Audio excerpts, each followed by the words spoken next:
Gracias. Gracias a Dios por la introducción. Realmente creo yo que si somos honestos y claros con nosotros mismos, posiblemente parte de este video tocó tu corazón y siendo estás viviendo por cosas temporales y no viviendo por las cosas eternas. Y voy a orar para iniciar este tiempo. Espero que su palabra sea expuesta fielmente, mi anhelo y mi corazón, y que podamos salir de aquí no igual como entramos, pero llenos de Dios mismo. Oremos. Señor, te agradecemos el privilegio tan grande que tenemos de poder abrir la Escritura, Señor. Dios, si ponemos en una balanza, Señor, entre las cosas que la iglesia necesita, Señor, el presupuesto, las ofrendas, Señor, tal vez más hombres, Señor, sirviendo en la iglesia, más músicos, más instrumentos, Señor, pero nunca se va a comparar con la necesidad real de esta iglesia, es venir a nutrirse en tu palabra. Así que Dios, que hoy salgamos satisfechos, no en nuestras mentes morales, Señor, pero salgamos satisfechos, Señor, de tu palabra, llenos y nutridos, Señor. Aliméntense con la leche espiritual que es la palabra de Dios. Alimentémonos con toda nuestra fuerza y nuestro ser de este sustento divino para nuestras vidas. En tiempos de tanta oscuridad, necesitamos la palabra de Dios en nuestra vida. En tu nombre oramos, Señor. Amén. Quiero invitarlos a ir a Malaquías. Bueno, ya vieron la introducción de la serie. Estamos en una nueva serie. Acabamos de terminar una serie en Nehemías. Y antes de esa tuvimos una serie en la vida de Moisés. Ha sido muy gratificante poder estar compartiendo la palabra de Dios y cómo Dios me ha enseñado enormemente en muchas áreas de mi vida a través de la predicación de su palabra. Quiero invitarlos a ir a Malaquías, capítulo 1. Vamos a estudiar y vamos a leerlo. Vamos a leer del 1 al versículo 5. Escucho algunas todavía hojas correr. Malaquías es el último libro del Antiguo Testamento y van a ver la importancia de este libro. ¿Lo tienen? Voy a leer en Nueva Traducción Viviente. Voy a hacerle un poco de tiempo, ¿verdad? Las personas que lo están buscando. Obviamente no es un libro común. En toda mi vida en la iglesia sí escuché versiones de este libro, pero nunca una serie completa. Así que vamos a aventurarnos en esto juntos. Esperemos que sea la verdad de Dios, la palabra de Dios. Así que vamos a iniciar este tiempo. Dice así. Este es el mensaje que el Señor dio a Israel por medio del profeta Malaquías. Yo siempre los he amado, dice el Señor. Sin embargo, ustedes replican, ¿de veras? ¿Cómo nos has amado? Entonces el Señor contesta, yo les he demostrado mi amor de la siguiente manera. Amé a su antepasado Jacob, pero rechacé a su hermano Esaú. Devasté su zona montañosa. Convertí la herencia de Esaú en un desierto para chacales. Los descendientes de Esaú en Edom podrán decir, hemos sido destrozados, pero reconstruiremos las ruinas. No obstante, el Señor de los ejércitos celestiales responde, puede ser que intenten reconstruirlas, pero yo las derribaré de nuevo. Su país será conocido como tierra de perversidad y su pueblo será llamado el pueblo con quien el Señor está para siempre enojado. Cuando vean la destrucción con sus propios ojos, dirán, verdaderamente la grandeza del Señor se extiende más allá de las fronteras de Israel. Amén. Vamos a hablar un poco del contexto histórico. Para ser mucho más preciso, Malaquías ocurre en el capítulo 13 de Nehemías, aproximadamente, Eso significa, Nehemías regresó en el 445. Recuerdan que el pueblo de Israel había sido tomado por el imperio de Babilonia. Habían sido sometidos a esta opresión, habían saqueado la ciudad, habían destruido el muro, habían destruido el templo. Pero mucho antes regresó Esdras, Zorobabel, para poder reconstruir el templo. En el 445 a.C., Nehemías regresó y pidió el favor de Dios, por supuesto, pero regresó con el favor en ese tiempo, principal rey o monarca del imperio asirio, y le permitió regresar. Nehemías regresó del 445 hasta el 433, fue gobernador. Hay un silencio de Nehemías que regresa a Babilonia, o a Siria, perdón. Se calcula que es alrededor de 9 a 10 años lo que Nehemías está fuera del pueblo de Israel. Recuerden, Nehemías ayudó a reconstruir la muralla, a instaurar el orden. El pueblo estaba muy, muy agradecido por lo que Dios estaba haciendo. Habían puesto en práctica su palabra, habían regresado a la palabra. Recuerdan, le dijeron a Esdras: Esdras, trae el libro, queremos escuchar la palabra de Dios. Empezaron a tener la sed, el hambre de Dios. Empezaron a escuchar la palabra de Dios, se arrepintieron de sus pecados, hicieron un compromiso con Dios para seguir fielmente y al pie de la letra la palabra de Dios. Nehemías regresa en el capítulo 13 de Nehemías, y aquí es donde entra Malaquías. ¿Ok? Posiblemente Malaquías conoció a Nehemías o supo de Esdras, que fue el sacerdote antes. Y Malaquías hace una profecía. ¿Okay? Es un juicio en contra del pueblo de Israel. Es un juicio en contra de cómo están viviendo su vida. Ellos habían dicho que iban a seguir al pie de la letra la palabra de Dios, se habían abandonado los preceptos y principios de parte de Dios. Y nosotros podemos pensar, tal vez ellos fueron rebeldes. Pero realmente, si lo vemos, ellos estaban encubiertos detrás de una fachada religiosa, porque estaban llevando a cabo servicios religiosos. Los levitas estaban en el templo, algunos de ellos salieron fuera del templo para buscar dónde comer porque no estaban pidiendo las ofrendas, pero los sacerdotes estaban haciendo un trabajo defectuoso. Y eso lo vamos a ver la próxima semana, una adoración defectuosa, pero en cierto sentido ellos podían decir: estamos cumpliendo con lo que Dios nos ha dejado. Pero su corazón estaba equivocado. Había una actitud externa, aparente, de servir a Dios. Y tienen que entender esto porque esto se conecta con Mateo. ¿Se recuerdan a Jesús diciéndole a los fariseos? Son sepulcros blanqueados, por fuera están bien, pero por dentro están muertos. Entonces, no simplemente la crítica de Dios contundente contra los fariseos nace y está aquí porque ellos están siguiendo una apatía religiosa, están viviendo una religiosidad, están aparentando que aman a Dios con todo su corazón, pero su corazón está lejos de Dios. La pregunta para ti es: ¿cómo estás tú? Porque te dices el pueblo de Israel, yo soy diferente. ¿Cómo estás tú? ¿Estás aparentando una vida cristiana? ¿Estás aparentando una religiosidad nominal? ¿O eres cristiano nominal? De esos que solo llega a los servicios los domingos, de lunes a sábado es tu propia vida y tus propias decisiones. Lo mismo ocurre aquí. El profeta Malaquías es el último profeta, escuchen esto, el último profeta por el cual Dios iba a hablar a su pueblo en el Antiguo Testamento. La profecía de Malaquías anticipa una temporada de tinieblas y de silencio. ¿Recuerdan? Entre el Malaquías y el primer libro de los Evangelios hay 400 años de silencio. El pueblo no había aprendido la lección del exilio y el cautiverio. Habían creído y habían crecido, habían tenido como apatía al amor de Dios, estaban escépticos al amor de Dios. Habían descuidado la adoración en el templo. Habían descuidado la adoración a Dios. Eran indiferentes a la verdad. Eran rebeldes al pacto de Dios. Eran infieles en el matrimonio. Eran tacaños en las ofrendas. Dejaron de ser generosos. Dejaron de aportar. Dejaron de hacer lo que Dios había demandado que hicieran.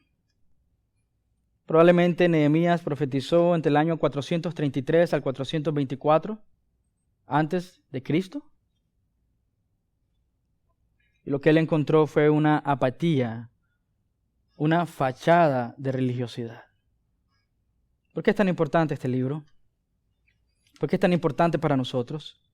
Quizás nosotros estamos viviendo un cristianismo superficial. Quizás nosotros estamos más sumergidos en las tendencias tecnológicas o en las cosas de moda o en la gloria personal o lo que me trae a mí más alabanza personal, mis títulos, mi trabajo, mis posiciones, mis posesiones, en lugar de pensar que es lo que Dios quiere para su gloria y para su honra. La salud espiritual requiere cuidado constante y lo que pasó con el pueblo de Israel es que descuidaron. ¿Se recuerdan la última vez que hablamos sobre Nehemías? Fueron permisivos espiritualmente. Entonces, la salud espiritual de la iglesia requiere un cuidado constante. Por eso es necesario regresar a la Escritura y que las personas que están a mi alrededor estén revisando la Escritura para ver patrones inconsistentes con la palabra de Dios en mi vida. Y me puedan decir, no estás caminando de acuerdo a la palabra de Dios, estás siguiendo tus propios deseos y tus propios deleites. La salud espiritual requiere disciplina espiritual. Las personas rápidamente caerán en la apatía, en la falta de sinceridad, en la rutina religiosa.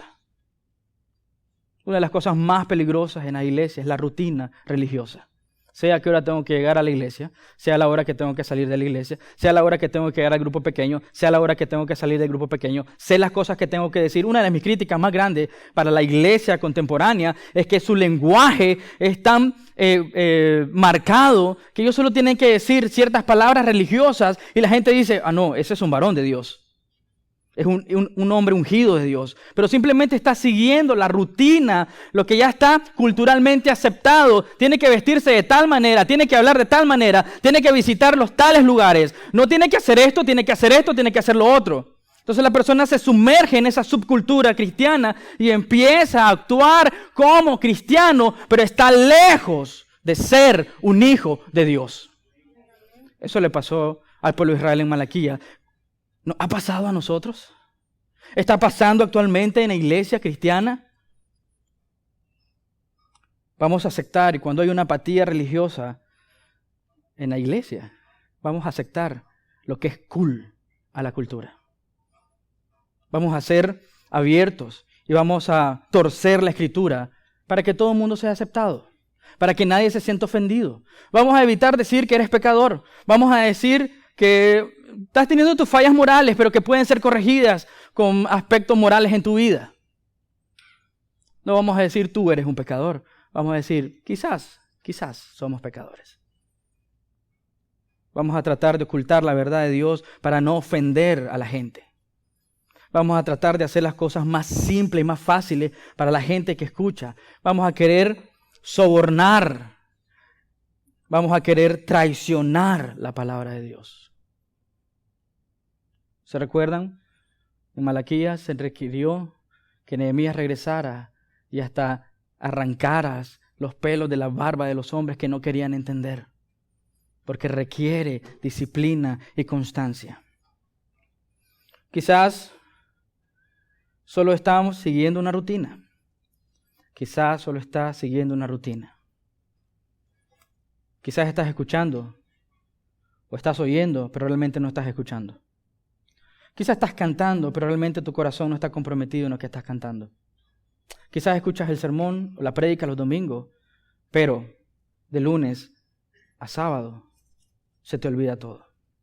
No hay una práctica, o muchos lo llaman una praxis de la vida cristiana. Rápidamente sirves en la iglesia, pero no sirves con todo el corazón. Sirves con un medio corazón. La rutina religiosa lleva a la dureza del corazón. Y cuando hay dureza en el corazón es imposible que veas la belleza de Cristo. Porque tu corazón está endurecido. Estás pensando en lo que necesitas. Estás pensando en lo que mereces. Estás pensando en lo que no tienes. Estás pensando en lo que Dios no te ha dado. Porque hay una rutina religiosa que está endureciendo tu corazón. Hay una apatía en tu corazón. El pueblo de Israel en los días de Malaquía había perdido el asombro por Dios. Había perdido la admiración al Dios Todopoderoso. Era una falta de respeto hacia el Dios Todoglorioso. ¿Recuerdas lo que pasó al faraón en Éxodo? Dice que él endureció su corazón. Era su corazón endurecido. Pero más tarde, mientras leemos y avanzamos en Éxodo, dice Dios endureció el corazón del faraón. ¿Cuántos de ustedes están a punto de rechazar el evangelio completamente y endurecer el corazón en contra de Dios? Quizás estás desilusionado, quizás estás herido y estás echándole la culpa a Dios. Piensa en esto un momento. ¿Cómo mides el amor de Dios en tu vida? ¿Cómo mides el amor de Dios en tu vida? ¿Cómo mides la gracia y la bondad de Dios en tu vida? ¿Cómo lo haces? La importancia de Malaquías capítulo 1 dice es una carga. No en todas las traducciones, algunas dice oráculo, pero realmente la palabra correcta es una carga. Entonces ya nos anticipa el peso de la palabra de Dios en Malaquías. Que ponga un peso sobre tus corazones, que puedas correr a arrepentirte porque has ofendido a un Dios santo con tu manera de vivir, tu apatía y tu falsa religión. ¿Crees estar amando a Dios con todo tu corazón, con todas tus fuerzas? ¿En serio que sí lo estás haciendo realmente así? ¿Podrías decir que toda tu vida es para la gloria de Dios? ¿Puedes pensar esta semana cuántas veces te quejaste? ¿Puedes pensar esta semana cuántas veces de tus labios no salió una alabanza, sino una queja? Y dirás, pero tal vez la circunstancia me llevó a quejarme. Pero en última instancia el creyente tira su queja en contra de ¿quién? De Dios. Ok, pastor, ok, usted no sabe cómo vivo. Usted no sabe las circunstancias difíciles de mi casa. Usted no sabe la finanza. Usted no sabe que estamos luchando. Ok, quizás es verdad, no sé, pero Dios sí sabe. Y si eres un hijo de Dios, ¿no crees que Dios está permitiendo eso para tu vida? Entonces cada una de tus quejas no ha sido en contra de las circunstancias. Ha sido que Dios en tu mente y tu corazón estás pensando que Dios no es bueno y que Dios no te ama. Porque si te amara, las circunstancias de tu vida fueran diferentes.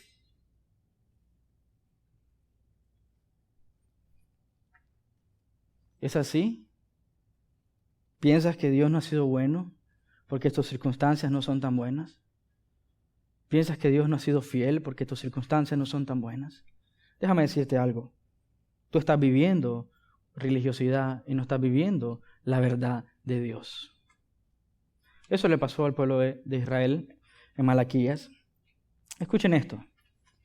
Una vez más, versículo 1, capítulo 1, es una carga de Dios al pueblo. Es una carga de Dios al profeta Malaquías. Por eso respetamos mucho la palabra de Dios, porque no es un juguete para hacer chistes, porque no es un lugar donde puedo yo decir mi opinión sobre la opinión de Dios. Es una carga que Dios ha puesto sobre nuestros corazones. Y cuando hablamos la verdad de Dios, tiene que ser la verdad de Dios. Porque en esencia lo que dice ahí este mensaje, oráculo, carga que el Señor dio a Israel por medio, en los originales da la sensación que dice por mano de Malaquías, significa simplemente es un instrumento de Dios para llevar esta carga y decir la verdad. Yo siempre los he amado. ¿Cómo le dirías a alguien al que le has mostrado tu amor? Estás viendo su apatía, no quiere nada contigo, no quiere amarte, no quiere servirte. ¿Cómo haríamos nosotros si alguien no quiere compromiso con nosotros? No quiere dejarse que le ayudemos. ¿Cómo responderías tú? ¿Qué le dirías a esta persona que no quiere que tú le ayudes? Que no quiere tu amistad, que no quiere tu apoyo o tu brazo. ¿Qué harías tú? Nosotros diríamos, bueno, si él no quiere, pues es su problema. ¿Qué hizo Dios? El pueblo está en rebelión en contra de Dios. El pueblo está corriendo en desilusión en su corazón porque es mimado, porque piensa que merece más cosas. Ustedes saben, Malaquías está 100 años después del profeta Ageo y Zacarías. Y hay profecías específicas que el pueblo de Israel quería que se cumplieran. Pero ¿no vieron que la mano de Dios fue tan grande y poderosa que reconstruyeron el templo? Es cierto, no era igual que el de Salomón, pero estaba el templo. La diferencia o lo grande de este templo es que la presencia de Dios estaría ahí. Pero ellos simplemente cerraron sus ojos espirituales. Dios les permitió construir la muralla. Ahora tenían identidad y fortaleza. Las ciudades que no eran fortificadas en este tiempo eran despreciadas. Pero tenían una muralla. ¿Y no vieron la bondad de Dios en eso? No vieron la bondad de Dios en eso. El problema es que olvidamos rápidamente lo que Dios ha hecho en nuestras vidas. ¿Sabes cuál es el resultado de la apatía religiosa en nuestras vidas? O la insensibilidad espiritual para amar a Dios con todos nuestros corazones que hemos olvidado. Olvidaste que estabas tirado en el suelo, muerto espiritualmente, que eras enemigo de Dios, adverso al reino de Dios. Olvidaste que tú no hiciste nada para la salvación. Olvidaste que fue la mano de Dios atrayéndote hacia Él. Fue el Padre llevándote hasta Cristo y fue Cristo llevándote hasta el Padre. Por gracia y por misericordia. No dice eso Efesios, es por gracia para que ninguno de nosotros se jacte de que hizo algo. Has olvidado la bondad de Dios. Mereces el infierno. No mereces la bondad de Dios. Dios le dice, yo siempre los he amado. Yo no estoy hablando de un amor general, un amor emocional. Vamos a encontrar el fundamento y la grandeza del amor de Dios cuando nosotros hemos sido inconsecuentes a ese amor y hemos rechazado ese amor con nuestra manera vana de vivir, buscando nuestra propia gloria, buscando nuestro propio deleite, buscando nuestras propias cosas que nos den honra, valor y valía. Estamos buscando títulos porque queremos ser alguien, pero no recordamos que somos alguien en Cristo, hijos de Dios, comprados con sangre. Yo siempre lo he amado. ¿Sabes? Malaquía prepara el corazón a Israel para 400 años de silencio. ¿Puedes ver el amor de Dios? Dios pudo haber quitado su gracia de Israel. Dios pudo haber dicho, este pueblo es terco y no entiende. ¿Han visto desde Éxodo? Que es terco y negligente y no entiende. Desagradecido, aún mostrando mi gracia y mi bondad sobre ellos. Ellos siguen rechazando mi bondad, siguen rechazando mi amor y mi gracia. Es terco, pero Dios muestra su amor al prepararnos para los tiempos de silencio en nuestra vida. Escúchame, los tiempos de silencio de Dios es un lugar hermoso donde Dios nos lleva para enseñarnos a esperar y confiar en Él. 400 años de silencio no significa que en ese tiempo de silencio Dios no estaba trabajando. ¿Saben por qué nosotros pensamos que Dios abandona cuando hay silencio? Porque nosotros medimos la bondad de Dios por cosas que podemos ver. Eso es falta de fe. Que la fe es seguir con todo nuestro corazón y nuestra fuerza lo que no se ve. No vivimos por lo que se ve, vivimos por las cosas invisibles, que son más reales que las cosas que vemos. Pero el silencio nos parece tan adverso a nosotros porque pensamos que Dios no escucha, porque pensamos que Dios no oye, porque pensamos que Dios no está actuando. ¿Saben por qué pensamos que el silencio es adverso a la vida cristiana o pensamos que es negativo? Porque no queremos esperar ni confiar en Dios. Solo queremos ver resultados, queremos ver, Señor, te pido por esto en mi vida y quiero el resultado mañana. No hoy, mañana hacelo. Quiero esto para mi vida. Ok, Señor, ¿sabes qué? Estoy urgido de estas cosas en mi vida. Los quiero ya, hoy, rápido, muévete. Y Dios guarda silencio. Primero, Dios dice, ¿cómo puedes hablarle así a Dios? ¿Cómo puedes pensar que eso Dios va a responderlo? Dios disciplina tu corazón, humilla tu corazón y te hace esperar. Quiero darle un ejemplo. Moisés fue capacitado, instruido y guiado en la corte del faraón. Literatura, enseñanza. Muchos estudiosos dicen que manejaba hasta 5 o 6 idiomas. Estratega militar. Él pensó y asumió, esto es Hechos capítulo 7, que él era la solución para el pueblo de Israel. Sin embargo, Dios lo humilló. ¿A dónde lo llevó Dios? ¿Cuántos años? 40 años. ¿Qué hizo durante esos 40 años Moisés? Fue pastor de ovejas. ¿Dios habló con él durante esos 40 años? Ninguno. Y él sabía, porque eso lo relata los textos, que era el escogido de Dios para el trabajo que iba a hacer. Pero Dios quería llevarlo hasta la aflicción, quitarle el orgullo, la prepotencia y la jactancia, y llevarlo a una etapa donde solo pudiera confiar en Dios. ¿Qué dijo Moisés cuando vio la zarza? Yo no puedo. Solo soy un pastor de ovejas. No puedo ir yo. Porque Dios había destruido todos los argumentos de Moisés. Y le dijo, lo único que necesitas es el gran yo soy. Punto. ¿Entiendes? Los momentos de silencios Dios nos los da y Dios nos lo responde porque nos está dando músculos espirituales. Para los que son hijos de Dios, el silencio es simplemente un entrenamiento para tu vida espiritual. Te está dando músculos espirituales para esperar y descansar en Él. Pero no queremos esperar. Entiendan esto, 400 años de esclavitud del pueblo de Israel y Dios proveyó un Salvador que les salvó y les liberó externamente. Pero el pecado seguía en el corazón del pueblo de Israel. Entiendan esto, 400 años de esclavitud y Dios proveyó un libertador de esa esclavitud.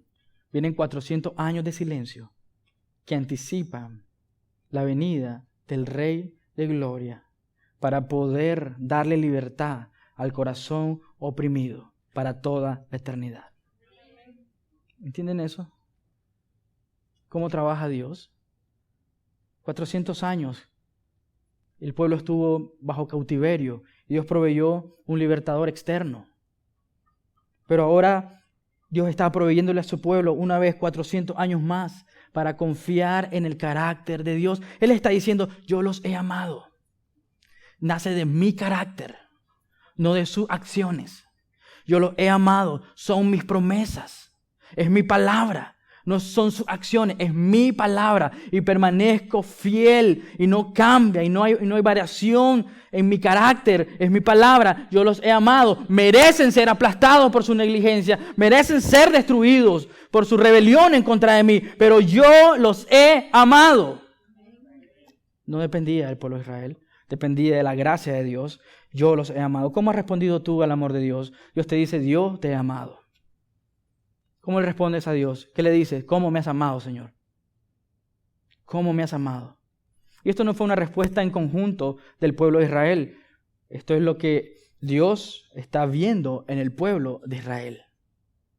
No fue que un día se reunieron en una asamblea y dijeron, dice Dios que los ama. Y ellos respondieron, ¿cómo nos ha amado Dios? Era su espíritu, era su corazón lejos de escuchar que Dios los amaba. ¿Sabe qué? Si escuchamos, Dios te ama.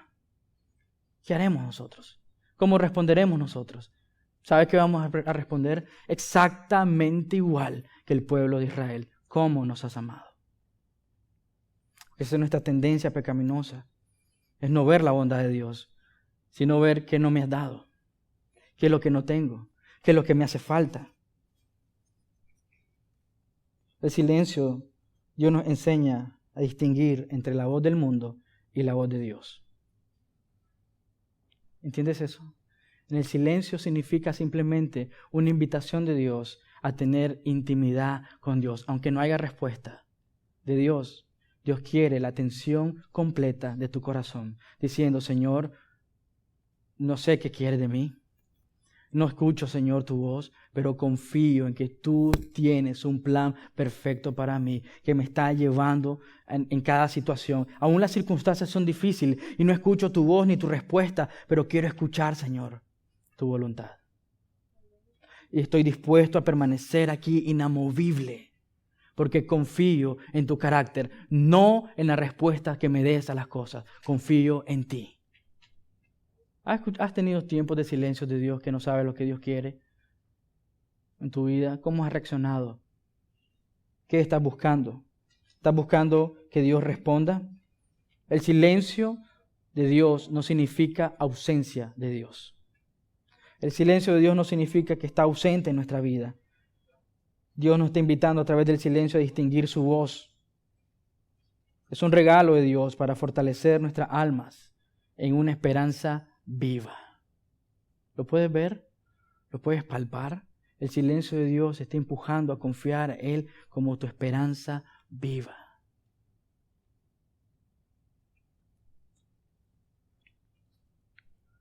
¿Por qué nos cuesta crecer en los tiempos de silencio de Dios?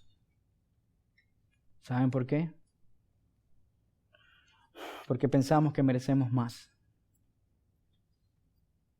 Porque pensamos que Dios tiene que darnos lo que pedimos. Porque pensamos que Dios nos falló. Porque pensamos que Dios nos debe. Por eso no pasamos tiempo buscando intimidad con Dios en el silencio. Porque pensamos que Dios nos debe. ¿Qué estaba haciendo Dios con el pueblo de Israel? Preparándolos para el tiempo de silencio. ¿Y qué les dijo? La primera palabra: yo los he amado. ¿Qué significaba eso? 400 años que no iban a escuchar. Solo iban a tener lo que tenían de las Escrituras, pero no iban a escuchar como antes sus antepasados habían escuchado. Y Él les dijo: yo los he amado. Ahí está la seguridad de ustedes, que yo los amo, que yo los sostengo, que yo los tengo. Yo los estaba invitando a confiar en Él. Juan 10:27 dice: mis ovejas oyen mi voz y me siguen. Dios estaba diciéndole a través del silencio que pudieran escuchar la voz de Dios, aún en el silencio, de poder ver la bondad de Dios. El silencio nos lleva a una relación más profunda con Dios, porque Dios quita las seguridades falsas en el creyente para que tú puedas confiar plenamente, completamente en quién es Dios. No en lo que Él puede responder, no en lo que Él te puede dar, sino en quién es Él. Dios muestra su gran amor al prepararnos en los momentos de crisis de nuestra vida. Él te dice: yo te amo. Si eres hijo de Dios, Dios te dice: yo te amo. ¿Cómo has respondido a la oferta de amor de Dios? Dios quiere intimidad, una mayor y mejor intimidad contigo. Eso es la invitación de Dios a través del silencio, donde tú puedes derramar tu corazón diciendo: confío en ti, aunque no entiendas lo que está pasando, y decir: Señor, no entiendo qué está pasando, pero yo confío en tu poder y en tu carácter y derramo mi corazón ante ti. Aunque no has respondido lo que estoy pidiendo que responda, pero sé, Señor, que tú eres bueno. Sé, Señor, que tú eres fiel. Sé, Señor, que aunque no has respondido y no sé lo que está pasando, confío en tu carácter plenamente. Esa es la invitación de Dios a través del silencio. Que puedas confiar en Dios por quien es Él. Si Dios responde tus oraciones al momento que salen de tu boca, ¿vas a caminar por fe? ¿Vas a vivir por fe? ¿Vas a aferrarte sobre tus rodillas a creer en el carácter de Dios? Dios muestra su amor recordándonos por qué nos ama. No solamente preparándonos para los momentos de silencio en nuestra vida, pero nos recuerda su amor a través diciéndonos o recordándonos cuál es la razón de su amor. Ahora aquí dice, hay algo impresionante. Dios dice: yo siempre te he amado. Esa es su declaración. Eso nace de su carácter perfecto. Eso no nace de un día que amaneció emocionado y dijo: lo amo. Eso nace de su carácter. Ellos están ofendiendo a Dios, están rechazando a Dios, están deshonrando a Dios. Más adelante en el capítulo 1 le dice: si yo soy su Padre, ¿por qué no me han honrado como su Padre? Si soy su Señor, ¿por qué no he recibido gloria como su Señor? Dios debería haberlo aplastado por su pecado en contra de un Dios santo. Sin embargo, nos prepara para creer en su carácter y su verdad. Pero también nos recuerda la razón y la base de su amor no somos nosotros. ¿Cómo es eso, pastor? Ahí dice. Es una respuesta rara, ¿no crees?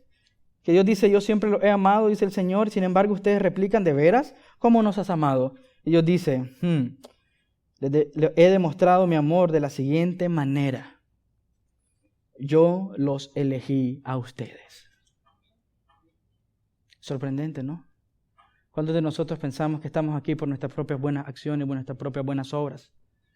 ¿Cuántos de nosotros pensamos que estamos aquí por nuestra capacidad moral o nuestra capacidad intelectual? Dice Dios: yo los elegí. Y hace la referencia a Jacob y Esaú. Eran hermanos gemelos. ¿Recuerdan la historia? Hermanos gemelos. Esaú era un hombre fuerte. Él decía a su casa: tenemos hambre, y salía a matar un venado, y traía el venado en sus hombros. Y Jacob, él se quedaba con su mamá cocinando. Si yo le pregunto: ¿a quién escogerías tú para ser el líder de una nación? ¿Al hombre que sale a pelear con los animales, caza su propia comida, que es pelo en pecho con su barba de leñador, y sale, trae el venado? Aquí está el venado, lo destaza, y sin embargo el otro dice: bueno, estaba tejiendo los delantales y estaba tejiendo la servilleta y empezó a cocinar el venado. ¿Quién escogerías tú como líder de una nación? Por supuesto, yo escogería a Esaú. Es el hombre macho, masculino, que todos queremos seguir, firme. Pero sin embargo Dios nos avergüenza, porque Dios no ve lo que nosotros vemos. Sin embargo, Jacob era un pecador. Jacob significa el hombre que engaña. Y nosotros decimos: yo no quiero escoger a ese hombre, pero Dios lo eligió. Pensamos todavía que es por nuestras capacidades, nuestra obra y nuestra moralidad. Dios nos enseña y nos demuestra su gran amor que no dependía de ti. Estabas perdido y te eligió por su gracia y por su misericordia. Me encanta Romanos capítulo 9. Lo hemos leído un montón de veces y quiero leerlo con ustedes porque esto es salvaje. Dígale a la persona, esto es salvaje. Esto es otra cosa, esto te va a explotar la mente. Dígale, explotar la mente. En serio, sí, explotar la mente. Ok, vamos a ver, Romanos capítulo 9, versículo 10, no tengo mucho tiempo. Romanos capítulo 9, versículo 10. Ese es mi hijo. Ese hijo fue nuestro antepasado Isaac cuando se casó con Rebeca. Ella dio a luz mellizos. Sin embargo, antes de que nacieran, escuchen esto es importante, si usted puede subrayar, antes de que nacieran, antes de que pudieran hacer algo bueno o algo malo, ¿qué dice? Ella recibió un mensaje de Dios. Este mensaje demuestra que Dios elige a la gente según sus propósitos. Elige a la gente según sus propósitos. No si eres bueno. No si tienes algo bueno. O si tienes capacidad, o si tienes influencia, o si tienes recursos. Él llama a las personas, pero no según las buenas o malas acciones que hayan hecho. No depende de ti, depende de la gracia de Dios. ¿Ok? Dice, no depende de lo que tú hayas hecho. Tu hijo mayor servirá a tu hijo menor. Como dicen las escrituras, amé a Jacob, pero odié a Esaú. Es triste que las iglesias solo enseñen del amor de Dios, pero el mismo texto que enseña el amor de Dios dice que Dios odia. Y ustedes dicen, pero Dios no fue justo. ¿Dios no fue justo? ¿Dios no fue justo? ¿Me dices que no fue justo? Al rechazar a Esaú. Sí, no fue justo. ¿Por qué rechazó a Esaú? Vamos a continuar leyendo. Después voy a contestar la pregunta. Versículo 14, ¿estamos diciendo entonces que Dios fue injusto? Por supuesto que no. Gracias a Dios, porque no tengo que responder yo. Es la palabra de Dios. Pues Dios le dijo a Moisés, tendré misericordia de quien yo quiera y mostraré compasión con quien yo quiera. Eso significa que es un Dios soberano. No depende de ti ni de mí. Es su gracia soberana sobre nuestras vidas. No estás aquí porque hiciste algo bueno. Estás aquí porque estabas muerto en tus delitos y pecados. Y por su gracia y misericordia y bondad y benevolencia al pecador, te atrajo hacia Él para que pudieras ver la belleza de Cristo y tu necesidad tan grande de Él. Amén. Qué bueno que lo entiendes. Porque no se trata de ti, se trata de su honor y su gloria. Dios te demuestra su amor recordándote por qué te ama. Y te dice, no te amo por ti, te amo porque yo soy grande. No te amo porque tú tienes algo grande para amar, sino porque yo soy grande y amo de esa manera. Escogió Dios. Dice la palabra, Dios escogió a lo vil y despreciado del mundo. A lo ignorante para avergonzar al sabio de esta tierra. ¿Te crees la gran cosa? La Biblia dice que no eres la gran cosa. No mereces nada. No ganaste nada. Dios no te ha fallado. Dios no te debe nada. Voy a seguir leyendo. Versículo 17, pues las Escrituras cuentan que Dios le dio al faraón, te he designado con el propósito específico de exhibir mi poder en ti y dar a conocer mi fama por toda la tierra. Así que, como ven, Dios decide tener misericordia de algunos y también decide endurecer el corazón de otros para que se nieguen a escuchar. ¿Entienden eso? Eso es claro. No necesita explicación de nadie. Lo puedo leer, está ahí, palpable. Ahora bien, ustedes podrían decir, ¿por qué Dios culpa a las personas que no responden? ¿Cuántas veces nos hemos hecho esta pregunta? ¿Por qué Dios no salvó a estos? ¿Por qué Dios salva a los otros? Ahora, ¿no hicieron sencillamente lo que Él les exige que hagan? No digan eso. ¿Quién eres tú, simple humano, para discutir con Dios? ¿Quién eres tú, simple humano, para discutir con Dios? ¿Acaso el objeto creado puede preguntarle a su creador, ¿por qué me has hecho de esta manera? No podemos. Cuando un alfarero hace vasijas de barro, no tiene derecho a usar el mismo trozo de barro para hacer vasijas de honor y otras para basura. ¿Acaso Dios no tiene el derecho magnánimo sobre nosotros? Dios demuestra su amor al recordarnos la razón por qué nos ama, es su propio carácter. El pueblo ofendió a Dios en su amor. Él, en vez de responder amor, respondió con desobediencia. Estaban desilusionados, deprimidos, desanimados. Querían culpar a alguien. ¿A quién culparon? A Dios. Pero ellos no sabían que los culpables eran ellos mismos. Habían desobedecido. Dios no había cambiado, ellos sí. Dios no había cambiado, ellos sí. La respuesta de Israel fue condicionar y cuestionar el amor de Dios por ellos. Él hizo todo esto para que ellos se arrepintieran de su pecado y su rebelión y aceptaran el amor de Dios y devolverlo con obediencia, con un corazón contrito y humillado. Pero a cambio de eso lo acusan a Dios de pecar en contra de ellos. ¿Cuántas veces has dicho, realmente no me siento amado? ¿Cuántas veces has dicho, no me siento amado? Hay una situación difícil en mi casa, en mi matrimonio, con mis hijos, financieramente, económicamente. Las cosas están muy mal. Si Dios me amara, las cosas fueran diferentes. Estamos diciendo, somos rápidos para criticar lo que nosotros oímos en lugar de perdonar. Somos rápidos para hablar en lugar de escuchar. Somos rápidos para decir, eso es injusto, en lugar de decir, no lo merezco. Somos más rápidos para pensar que merecemos. Somos más rápidos para pensar que Dios nos debe. ¿Saben qué? Somos más rápidos para pensar que pensamos o creemos que tenemos derecho. Dios les dijo, yo los he amado. Nosotros hemos respondido, ¿cómo nos has amado Dios? Dios dice, yo escogí. Eso nos dice 1 Juan, que nosotros le amamos a Él porque Él nos amó primero.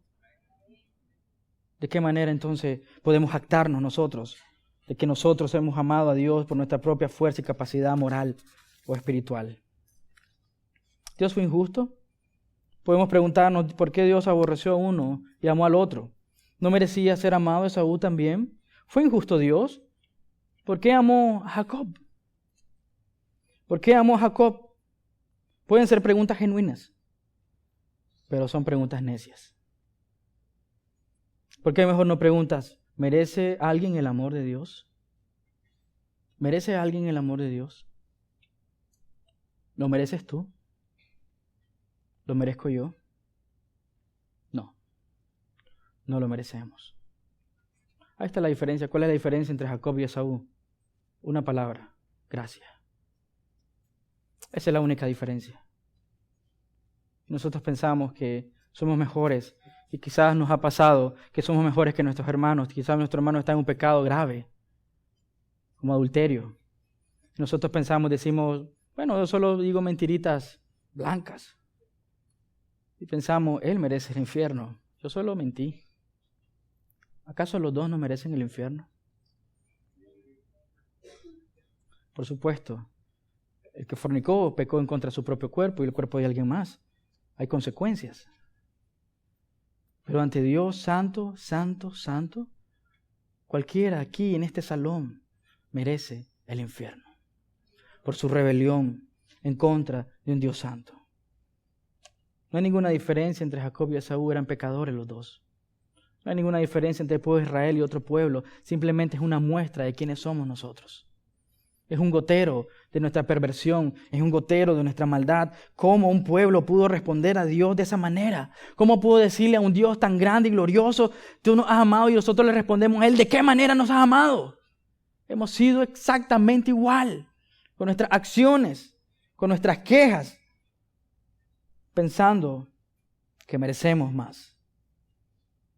Cuando hay aflicciones grandes en nuestra vida, lo que nosotros estamos diciendo al olvidar el amor de Dios es que estamos olvidando el amor divino de Dios. Cuando pensamos que eso es culpa de Dios. Las aflicciones en tu vida, ay, Dios me abandonó, Dios no me quiere, Dios me dejó. Eso crece tu autocompasión, pero lo único que estás diciendo es que Dios no te ama realmente como dice que te ama. Cuando miras a los malos prosperar, has dudado precipitadamente del amor y la gracia de Dios sobre tu vida. Cuando ves las aflicciones, dudas del amor divino. Cuando ves los malos prosperar, dudas de la bendición de Dios a tu vida. ¿Por qué? ¿Por qué crees que pasa eso? Porque mides la bendición de Dios por las cosas que tienes. Es como la gente cuando pone en sus carros, esta es una bendición de Dios. Quizás no, quizás no. Quizás es la maldición. Seguimos dudando del amor de Dios porque empezamos a pensar automáticamente en nuestro sufrimiento, lo que yo he sufrido, lo que he pasado. lo que me han hecho, las traiciones que me han tocado experimentar y vivir. Pero nunca pensamos en lo que Dios hizo al rescatarnos de la muerte eterna. Efesios capítulo 1, esa es la bendición más grande que tenemos. En los momentos de dudas profundas, en tu corazón tú estás dudando del carácter y la fidelidad de Dios. Estoy hablando a creyentes. Por supuesto, los que no son creyentes no pueden entender esto, porque simplemente es queja en contra de Dios, pensando que sí merecen algo. Pero quiero decirte algo claramente, tú no mereces absolutamente nada de parte de Dios. No te debe y no te ha fallado. Dios muestra su amor al revelarnos su gracia. Dios muestra su amor al revelarnos su gracia. Eso dice el texto. Si ustedes leen el texto con mucho cuidado, dice: yo te amé. Nosotros rechazamos ese amor. Dios dice: la razón de su amor es su elección, su carácter. Él nos escogió a nosotros, siendo pecadores y perversos, nos escogió desde antes de la fundación del mundo para propósito glorioso en su nombre.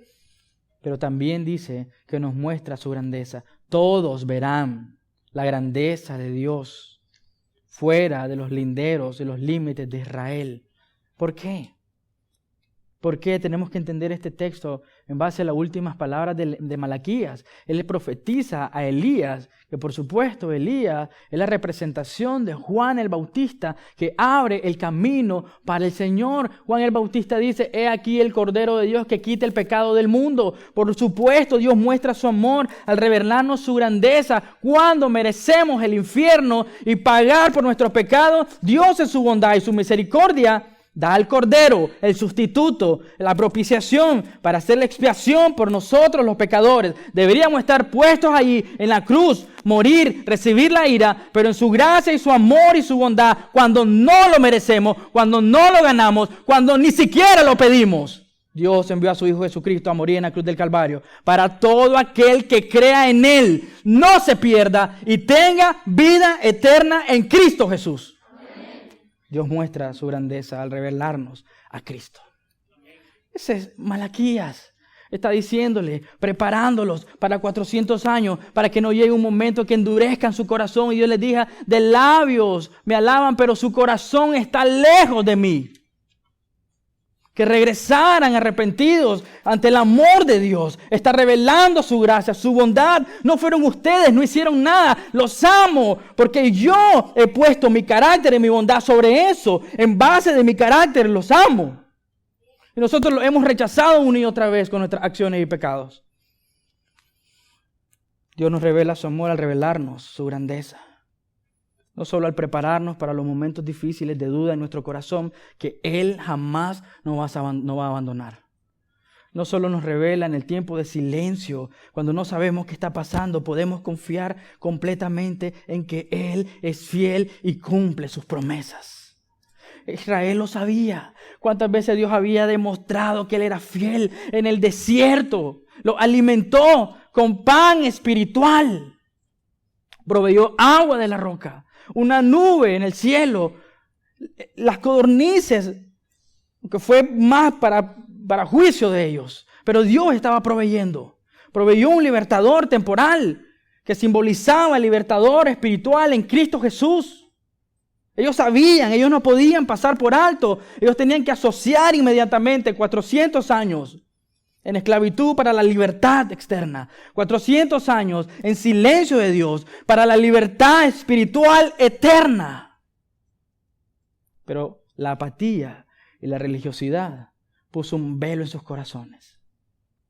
¿Se recuerdan la historia del fariseo? Diciendo: este gentil, publicano, él es pecador, yo no, yo ayuno, yo oro, yo doy mis diezmos, yo voy a la iglesia. Pero ese publicano, desgraciado, y el publicano ni siquiera podía levantar su rostro, diciendo: miserable de mí, soy un pecador. Miserable de mí. Este punto cuando entiendes que no mereces nada. Cuando puedes decir, estás comiendo como la semana pasada lo vimos con los puercos o los chanchos, y decir: no merezco absolutamente nada de la gracia de Dios en mi vida. Dios nos revela su grandeza y su amor. Quiero pedirles que en sus casas puedan leer Efesios 3, 14 al 20. Es sumamente glorioso, que su amor es tan ancho, tan profundo, y Dios quiere que podamos experimentar ese amor, y eso representa simplemente Cristo Jesús y su gracia. ¿Sabes qué? El amor de Dios nos abruma y nos humilla. Dios quería el arrepentimiento del pueblo de Israel. Dios quería que ellos confesaran con sus labios que necesitaban a Dios con toda su fuerza y con todo su ser, que habían ofendido a Dios al decirle, ¿cómo nos has amado? Porque Él les dijo, vuelvan a mí, regresen a mí. El capítulo 3 de Malaquía dice, aún no han sido destruidos por pura gracia y misericordia. Y les dice, vuelvan a mí y yo volveré a ustedes, dice el Señor. Estaban rechazando la gracia y la bondad de Dios. ¿Cuántas veces tú has rechazado la gracia y la bondad de Dios en tu vida? Estás más preocupado por las cosas que no tienes, por las cosas que anhelas, por las cosas que quieres, más centrado en la gloria personal, pero no viviendo para la gloria y la excelencia de Dios. El amor de Dios humilla a sus hijos. No creo que aquí haya un hombre que haya sido salvado de sus pecados, que sienta orgullo de su condición. Dios te salvó cuando estabas comiendo con los cerdos, muerto espiritualmente. Eso humilla el corazón del hombre. No hay jactancia, no hice nada. Él hizo todo. El amor de Dios nos hace ver lo miserable que somos. Lo miserable que somos y lo grande que es Él. Aún en nuestra rebelión y nuestras quejas, Él dice, los amo. Dios revela su grandeza. El amor de Dios nos hace ver lo miserable que somos. No había forma que Dios nos amara por nuestras buenas acciones. No había forma que Dios nos amara porque nos amó antes de la fundación del mundo. Ni siquiera tuvimos la oportunidad de hacer algo bueno. Aunque lo hubiéramos hecho, no hubiera servido de nada. El amor de Dios nos expone. ¿Qué es lo que estaba haciendo Dios ahí en Malaquía al decirle yo lo amo? Y ellos diciendo tú no nos amas. Estaba exponiendo al pueblo de Israel su perversión y su corazón real. Él les dijo vuelvan a mí. Nos gusta vivir en la fachada espiritual. Es más cómodo para nosotros vivir en la fachada espiritual que vivir al 100% para la gloria de Dios. ¿Sabes por qué? Porque no queremos ser revelados. No queremos que se descubra nuestro pecado y nuestra maldad. Es más fácil aparentar ser un fariseo moderno en estos días, que lee la Biblia, que se apega a la palabra de Dios, pero abrir su corazón a Dios, que es pecador y merece el infierno, si no fuera por la gracia suficiente de Cristo Jesús en la cruz del Calvario. El amor de Dios te expone.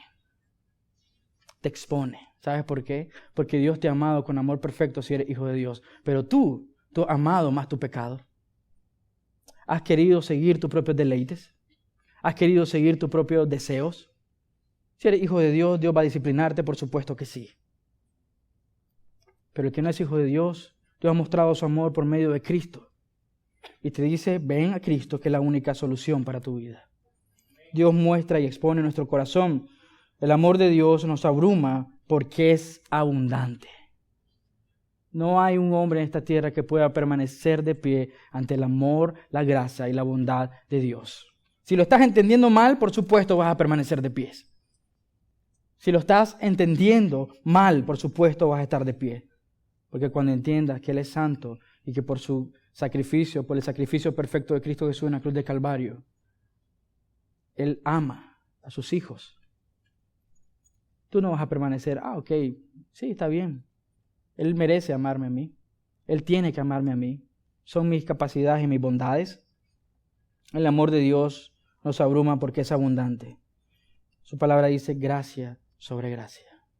Nuevas son sus misericordias cada mañana. El amor de Dios nos abruma. Pero no solo eso. No solo nos muestra lo miserable, no solo nos expone, no solo nos abruma, nos conquista. Eso es lo que tiene que pasar, o tuvo que haber pasado en Malaquías, pero su corazón rebelde se alejó de Dios. Por supuesto había un remanente que permaneció fiel, pero el amor de Dios conquista. ¿Sabes por qué? Cuando entiendes la grandeza del amor de Dios en tu vida, de donde Dios te sacó, tú no vas a actuar en rebelión y poner una cara dura ante Dios, vas a humillarte.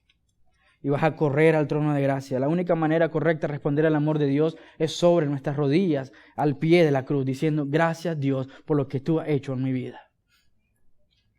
Si Dios te está exponiendo su amor y su gracia, tú no vas a levantarte en orgullo y prepotencia, tú vas a humillarte. Porque has reconocido la grandeza de un Dios santo. No nos inclinamos ante Dios porque quizás no hemos experimentado realmente el amor de Dios.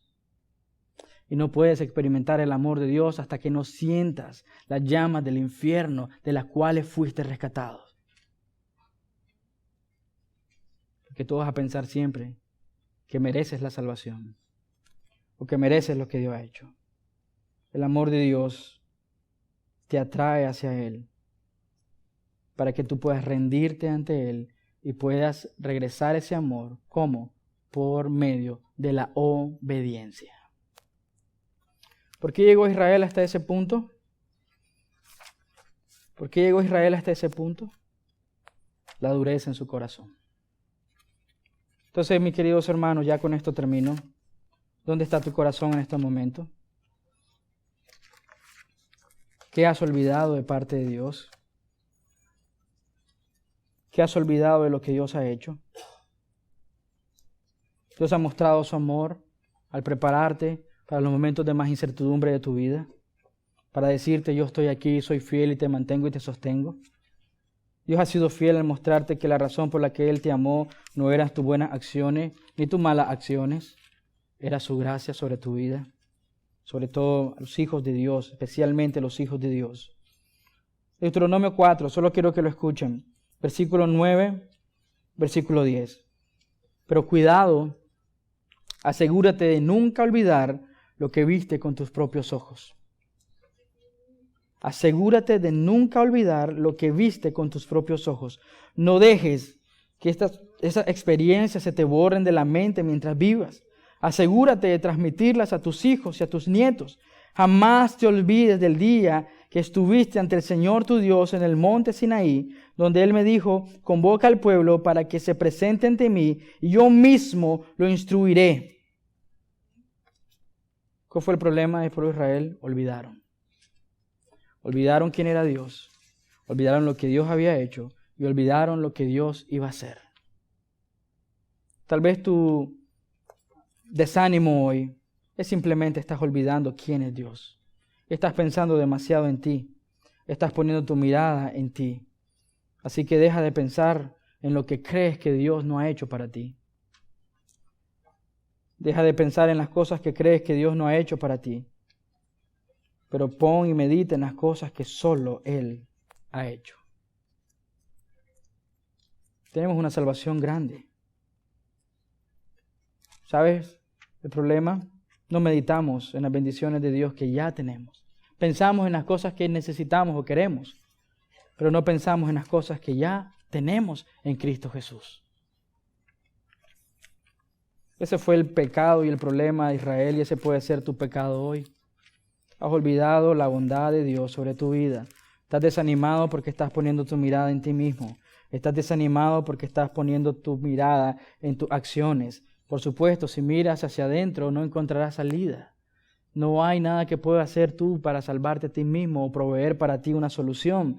Sin embargo, hemos olvidado la mano generosa de Dios, el amor de Dios a nuestra vida, al mostrarnos su carácter y su poder, sostenernos en cada momento de nuestra vida, al momento de presentar su amor diciendo: no es por ti que te amo, es por mi propio carácter y mi propia decisión. Yo elegí amarte a ti, por eso tú puedes corresponder a amarme a mí, porque yo tomé la decisión. Y veamos la grandeza de Dios extendiéndose más allá de las fronteras del pueblo de Israel. Hoy, por gracia y misericordia, somos salvos. Segunda de Pedro, capítulo 1, versículo 3 al 10. Con esto termino. Escuchen esto, iglesia. Mediante su divino poder, nos ha dado todo lo que necesitamos para llevar una vida de rectitud. Todo lo tenemos en Cristo. Todo esto lo recibimos al llegar a conocer a aquel que nos llamó por medio de su maravillosa gloria y excelencia. No lo llamamos, Él nos llamó. Y debido a su gloria y excelencia nos ha dado grandes y preciosas promesas.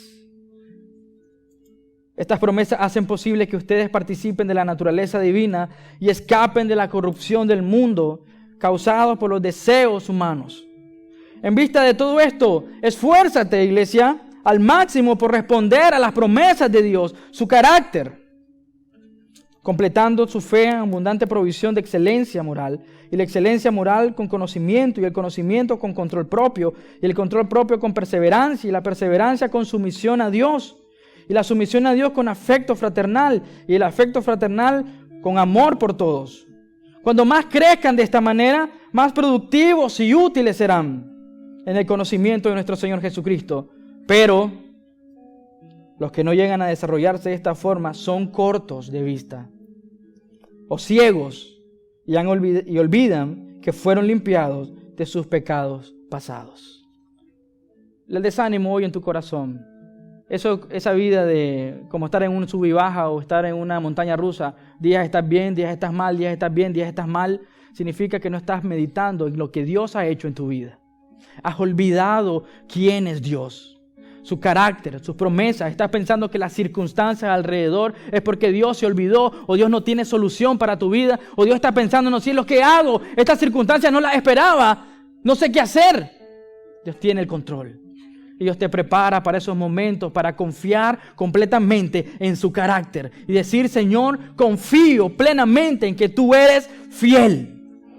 Porque mi seguridad no está en lo que miro, mi seguridad está en lo que soy en Cristo Jesús, en sus promesas para mi vida. Soy su hijo, eso dice su palabra, sellado con el sello del Espíritu Santo en mi corazón. Esas son sus promesas. Ahí está mi seguridad, no en las circunstancias que me rodean. Mi seguridad es que Cristo me adoptó para su familia. Ahora puedo entrar confiadamente al trono de gracia. Puedo sentarme a la mesa cuando era adverso al reino de Dios. Me tomó para sí, me sacó de las tinieblas, me puso en su reino admirable. Ahora tengo un propósito y una razón. No por las cosas que quiero, anhelo humanamente, pero por las cosas que tengo por medio de Cristo Jesús. Has olvidado quién es Dios. Has olvidado sus promesas. Has olvidado lo que Dios ha hecho. Eso fue el pueblo de Israel. Empezó a vivir una rutina, pero olvidó quién era Dios. Por eso Dios les dice, yo los amo. Regresa a mi carácter. Regresa, dice, vuelve a Dios. Pero los que no viven de esa manera no llegan a desarrollarse porque son cortos de vista o ciegos y olvidan que fueron limpiados de sus pecados pasados. Así que, hermanos, Iglesia Bíblica Petra, esfuércense por comprobar, escuchen esto, si realmente forman parte de lo que Dios ha llamado y elegido. Es meditar en tu corazón, ¿realmente tú eres hijo de Dios? ¿Realmente hay vida eterna para ti? Es una promesa que Dios ha hecho en tu corazón y que ha sellado con el Espíritu Santo en tu corazón. Realmente, si tú mueres hoy, ¿dónde vas? ¿Al infierno? ¿O a la presencia de Dios? ¿Qué pasa con tu vida si tú mueres hoy? Así que, hermanos, refuércese por comprobar si realmente forman parte de los que Dios ha llamado. Esto no simplemente recuerda tus experiencias emocionales. Esto es recuerda el carácter de Dios en tu vida. ¿Has visto a Dios obrar en tu vida a lo largo de este tiempo? ¿Has visto a Dios y su grandeza obrar en tu vida? ¿Estás viendo cambios significativos de Dios obrando? Y tú dices, eso no puedo ser yo. Eso no puedo ser yo. Eso es Dios haciéndolo en mi vida. Puedes decirlo, Dios ha sido bueno en estas etapas de mi vida, aún duras de mi vida, pero he visto la mano de Dios sosteniéndome en cada segundo de mi vida. El más difícil, el más duro, he visto la gracia de Dios en mi vida. Puedes decirlo, está ahí, está Dios confirmándote que eres su hijo. Te dice, te amo, aún cuando estás viviendo en dos mundos. Arrepiéntete de tu pecado. Dios te ha dicho te amo y tú le has dicho de qué manera me has amado. Dios te dijo, si eres hijo de Dios genuino, que Él te ama escogiéndote cuando tú no podías ver la dirección de Cristo. No podías buscar por Él, no podías ir por Él. Así que examínense. Hagan estas cosas y nunca caerán. Entonces, Dios les dará un gran recibimiento en el reino eterno de nuestro Señor y Salvador Jesucristo. Querida iglesia, ¿has olvidado quién es Dios? Por estar más sumergida en este mundo, el bullicio, el desenfreno, el estrés. ¿Has olvidado el carácter amoroso de Dios? ¿O estás viviendo con una culpabilidad falsa en tu vida. Quizás ayer cometiste un pecado en contra de Dios y estás cargando ese pecado y esa maldad en tu corazón pensando, Dios no me va a perdonar nunca más. Pero no se trata de tus acciones. Tienes que vivir consecuente a la palabra de Dios, por supuesto, pero es gracia, favor no merecido. Así que quiero pedirle este tiempo para orar y meditar en tu corazón. De qué manera Dios ha mostrado su amor a tu vida y tú has rechazado el amor de Dios. De qué manera Dios te ha dicho te amo y ya te ha abrazado y te ha traído hacia Él, pero tú has corrido en la dirección opuesta. De qué manera Dios te ha elegido para salvación. Cómo Dios ha mostrado su gracia y su bondad a lo largo de tu vida. Cómo Dios te ha protegido, cómo Dios te ha guardado, cómo Dios te ha preservado hasta el día de hoy por pura gracia y por pura misericordia. No se trata si somos buenos moralmente. No se trata si tenemos buenas o hacemos buenas decisiones. Se trata de la decisión de Dios. Él dice, ustedes me aman porque yo los amé primero. ¿Cómo nos amaste, Señor? Si éramos adversos a ti, por su propio honor y su propia gloria, por su propio poder y su propia majestad. Señor, te agradecemos el privilegio de poder escuchar tu palabra, Señor. Quizás estamos viviendo una rutina religiosa a nuestro diario vivir, Señor. Quizás estamos pensando que somos creyentes, Señor, y estamos actuando como actúan los demás creyentes, Señor. Hablamos las palabras que dicen ellos, nos vestimos como nos dicen ellos, actuamos como ellos actúan, pero lo que estamos haciendo es una representación barata del cristianismo. Ayúdanos a reconocer, Señor, si hemos quejado más, Señor, a evaluar si realmente estamos confiando en tu carácter y tu poder. Señor, quizás no hemos creído en ti, Señor, y por eso dudamos de ti. Pero tal vez muchos de aquí son creyentes genuinos, pero han puesto su mirada en las cosas momentáneas de este mundo. Han puesto su mirada en las cosas que no tienen, pensando que Dios les debe algo, cuando no nos debe nada. Fuimos salvos por gracia. No hicimos nada para merecerlo. No lo ganamos. Él, por su bondad, en su carácter y perfección, nos lo dio, porque sabía que ninguno de nosotros lo escogería. Él nos escogió. Él nos trajo a ti. Señor, gracias por la suficiencia de Cristo, Señor. Por recordarnos, Señor, que es su obra en la cruz lo que nos da redención, que nos dio libertad y perdón de pecados. Colosenses dice que cada acta ha sido anulada al clavarla en la cruz del Calvario. Señor, gracias porque muestras tu amor para prepararnos, Señor, a la vida diaria. Muestras tu amor al recordarnos por qué nos amas. Y muestras tu amor al abrir, Señor, las fronteras de nuestros ojos y ver tu gracia, Señor, sobreabundante en nuestra vida, Señor. Aquello que pensamos que fue un accidente, Señor, y que pasó en nuestro favor, no era un accidente. Era tu gracia y tu mano cuidándonos cada momento, Señor. Y los que han pasado vidas difíciles, Señor, tú has estado allí protegiéndolos, Señor. Has estado allí cuidándolos, Señor. Que ninguno de nosotros pueda decir, Señor, tú fallaste. Tú no fallaste, Señor. Porque es mentira. Tú no has fallado, Señor. Has sido fiel en mostrar tu verdad y tu gracia para la salvación de todos nosotros. Gracias, Señor Jesús, por tu amor incalculable, inigualable. Amén.